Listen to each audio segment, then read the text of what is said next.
I am going to assume that many of your first day of kindergarten experiences were similar to my own. Maybe you cried and held on to your parents' leg until they pried you off, or maybe your parents cried like mine did.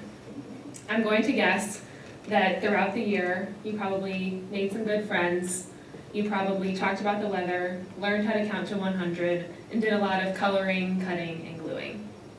Maybe your school even had a Spanish class where you learned the days of the week song. Can you imagine what your kindergarten or elementary school experience would have been like if you didn't speak the same language as your classmates or as your teacher? Starting kindergarten is overwhelming enough for a 5-year-old. But starting kindergarten, where people are speaking a different language, would be beyond scary and overwhelming.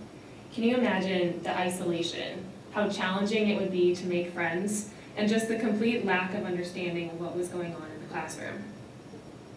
There are about 5 million children that experience this and go through this on a daily basis in the United States, according to the Department of Education.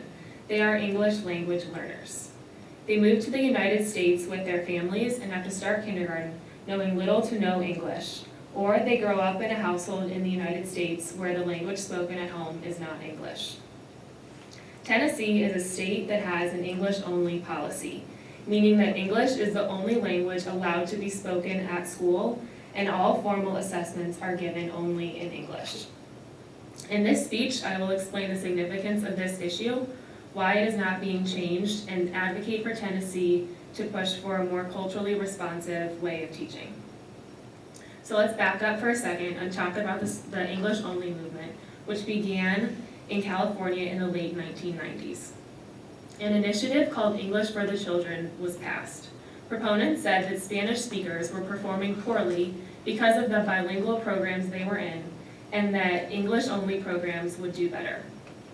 English-only laws are often passed in times of high immigration and anti-immigrant sentiment, when people are worried about what new languages will do to this country, according to Coloran, Colorado, an education policy organization. Many other reasons for English-only policies were also cited, including that they think the English-only legislation will unite all Americans, that students will learn English faster if it's the only tool they're given, and that promoting languages besides English poses a threat to the status of the English language in the United States. But English-only education has been shown to be ineffective. In 2011, the Civil Rights Project at UCLA published the results of studies conducted on the effectiveness of these programs.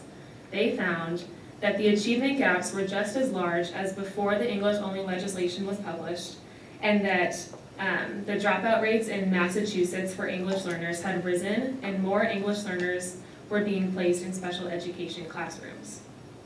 Now in Tennessee, according to the Migration Policy Institute, during the 2016 to 2017 school year, there were about 53,000 English learners in the state. Metro Nashville Public Schools have about 14,000 English learners, the largest English learner population in Tennessee. They represent about 16% of students in Metro Nashville Public Schools, and they speak more than 120 languages. The top languages spoken by English learners are Spanish, Arabic, Kurdish, Somali, and Vietnamese. Now, I have 4 roommates this year that are student teachers in MNPS schools this semester. They share stories with me all the time about how this policy affects them as teachers as well as their students. One of the schools my roommates teach at is Glenview Elementary School, where 80% of the students are from a non-English speaking background. Teachers have to tell their students to stop speaking in Spanish with their friends because Spanish isn't allowed to be spoken at school. And children with very little English knowledge can't understand the lessons that are being taught. According to the Migration Policy Institute, in the 2016-2017 school year, there were significant gaps in achievement found between English learner students and non-English learner students in reading in English, math, and science. Many fewer English learner students met the standards than non-English learner students. These are thousands of students that are underperforming and not meeting their full potential.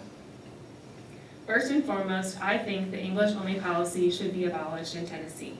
This will take some significant political work and convincing of leaders, and as well as the community, but it is so important for the children to be allowed to speak their own language at school for reasons I will detail later. Ideally, introducing a translanguaging pedagogy would be the best way to improve instruction to English learner students. It would encourage students to draw on all other linguistic resources to help them build background knowledge and a new vocabulary. And it would also create a more inclusive classroom environment. Removing the English-only policy is the best option and the first step to improving these students' education. They should not be punished for speaking another language at school with their friends. It is not in the best interest of the students or the teachers, frankly. English learner students who speak another language at home and who learned English at school will likely become bilingual through this. Bilingualism has been shown to improve students' learning in the long term, according to the New York Education Department. Bilingualism, individuals who are bilingual have greater cognitive flexibility, meaning their ability to transition thinking about one concept to another, and it also improves their ability to solve problems more creatively.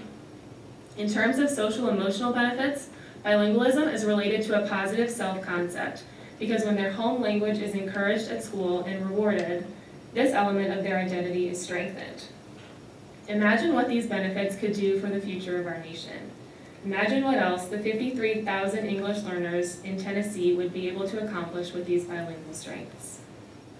A change in Tennessee immigration and national immigration sentiment policies is necessary for this change to happen, though. And most English language students are in low-income and low-performing schools that already barely have enough resources as it is. So abolishing the English-only policy wouldn't improve everything for these children, but it's a start.